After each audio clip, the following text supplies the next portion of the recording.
में मिली। क्योंकि ऋषि सुनक वो पहली उनकी ये इस तरीके से मीटिंग होगी, तो हम ये देखेंगे कि वहाँ पर एक बड़ा इवेंट वो फर्स्ट टाइम अटेंड करने जा रहे हैं। मैं समझती हूँ कि उनकी एक मीटिंग तो मैं देख रही हूँ कि इंडिया के पीएम मोदी के साथ होगी। लेकिन उनका जो एजेंडा है इट्स क्वाइट बिजी, मतलब वो 45 घंटे गुजारेंगे वहां पर, जिसमें 3 सेशंस वो अटेंड करेंगे। ऋषि सुनक जो नए प्राइम मिनिस्टर हैं यूके के, वो भी पहुंच रहे हैं, और इसके अलावा फ्रेंच प्रेसिडेंट भी पहुंच रहे हैं, मैक्रॉन। 8 से 10 जो राष्ट्राध्यक्ष होते हैं उनसे पीएम मोदी की मुलाकात होनी है। Pakistan is out of this meeting. Pakistan तो इस मीटिंग का हिस्सा नहीं है। दुनिया की 20 बड़ी ताकतें जो हैं वो इसमें शरीक होंगी। अनफॉर्चुनेटली हम दुनिया की 20 बड़ी ताकतों में शुमार नहीं होते। यही वो फॉरेन पॉलिसी है जिस फॉरेन पॉलिसी की सजा हमें निकालने के जय हिंद दोस्तों, आपका फिर से स्वागत है मेरे एक नए वीडियो में। दोस्तों, आपको पता ही है इस समय पीएम मोदी इंडोनेशिया के बाली में मौजूद हैं।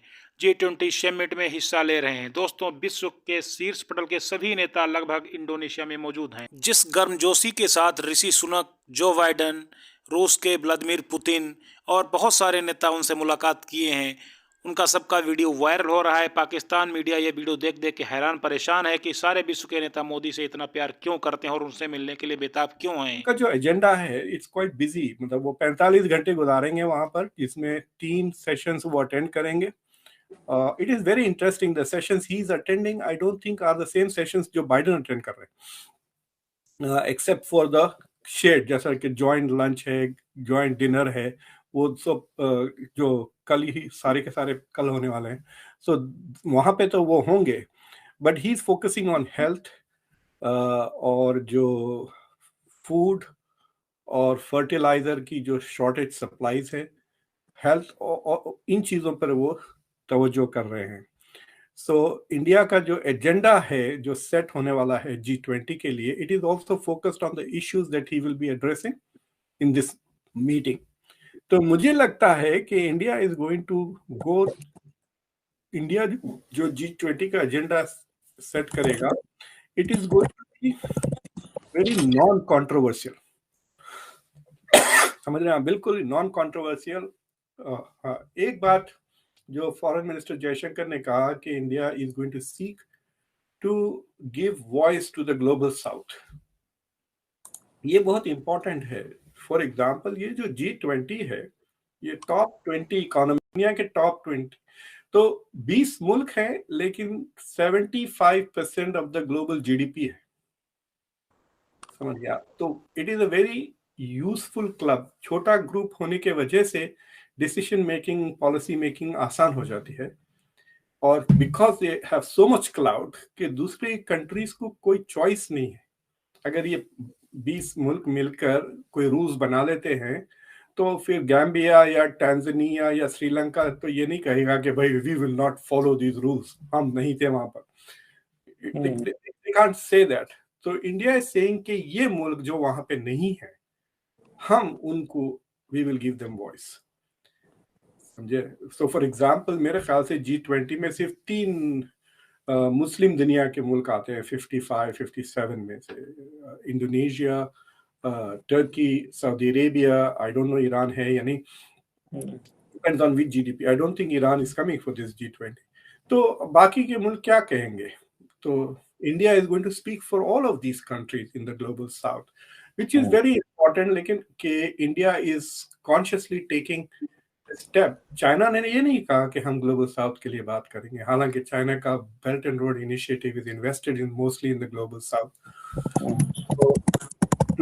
दैट लुक्स वेरी इंपॉर्टेंट कि India is going to raise the concerns of the global south. So ये जो shortages of food, shortages of fertilisers, health care, ये दीज आर कंडीशन, ये सारे के सारे ग्लोबल साउथ के इश्यूज हैं। लेकिन मुझे ताज्जुब ये हो रहा है कि अभी तक जितने भी डिस्कशंस हुए हैं अमेरिका और चाइना को लेके, they are mostly security related issues, geopolitics के इश्यूज हैं। इंडिया जो बात कर रहा है हेल्थ वगैरह, मैं नहीं समझती कि पाकिस्तान के हवाले से कोई ऐसी बात वहाँ पर होगी, क्योंकि Pakistan is out of this meeting. Pakistan तो इस मीटिंग का हिस्सा नहीं है। दुनिया की 20 बड़ी ताकतें जो हैं वो इसमें शरीक होंगी। अनफॉर्चुनेटली हम दुनिया की 20 बड़ी ताकतों में शुमार नहीं होते। आने वाले दिनों में भी नज़र नहीं आ रहा, लेकिन अगर हम अपनी ऐसी कोई पॉलिसीज़ बनाएंगे और अपनी तरक्की की तरफ बढ़ेंगे, ये जो कुछ चल रहा है इस वक्त मुल्क के अंदर वो छोड़ के, तो शायद कभी आने वाले वक्त में हमें ऐसा भी वक्त देखने को मिल जाए कि हम भी किसी बड़ी। तो इंडिया के लिए करीब जहां तक मुझे खबर है कि करीब 8 से 10 जो राष्ट्राध्यक्ष होते हैं उनसे पीएम मोदी की मुलाकात होनी है। उसमें सबसे पहला नाम है आपका ऋषि सुनक, जो ब्रिटेन के प्राइम मिनिस्टर हैं, और दूसरे हैं आपके इमैनुअल मैक्रॉन, फ्रांस के प्रेसिडेंट। इन दो से बहुत इंपॉर्टेंट मीटिंग होने वाली है मोदी जी की। इसके अलावा अभी जिनपिंग से बातचीत की कोई खबर नहीं है, कोई उसकी सूचना नहीं है। बाइडेन से भी मुलाकात की कोई ऐसी कुछ सूचना नहीं। तो ऋषि सुनक के साथ जो मीटिंग होनी है वो, उसमें दो बातें बहुत इंपॉर्टेंट है। पहली बात है एफटीए, फ्री ट्रेड अग्रीमेंट, जो दिवाली तक हो जाना था। बोरिस जॉनसन, आपको याद होगा कि आए थे तो उन्होंने कहा था कि हम दिवाली तक। इंडियन मीडिया इसको रिपोर्ट कर रहा है, PM Modi to visit Indonesia for G20 summit. और इसी के साथ जो हम साइडलाइंस मीटिंग की बात करें तो उसमें यह कहा गया है कि on the sidelines of the summit PM Modi will hold bilateral meetings with some of his counterparts. और इसमें जैसा कि हमने बताया कि सिर्फ प्रेसिडेंट जो बाइडन या प्रेसिडेंट शी ही नहीं पहुंच रहे, बल्कि इसमें ऋषि सुनक जो नए प्राइम मिनिस्टर हैं यूके के, वो भी पहुंच रहे हैं।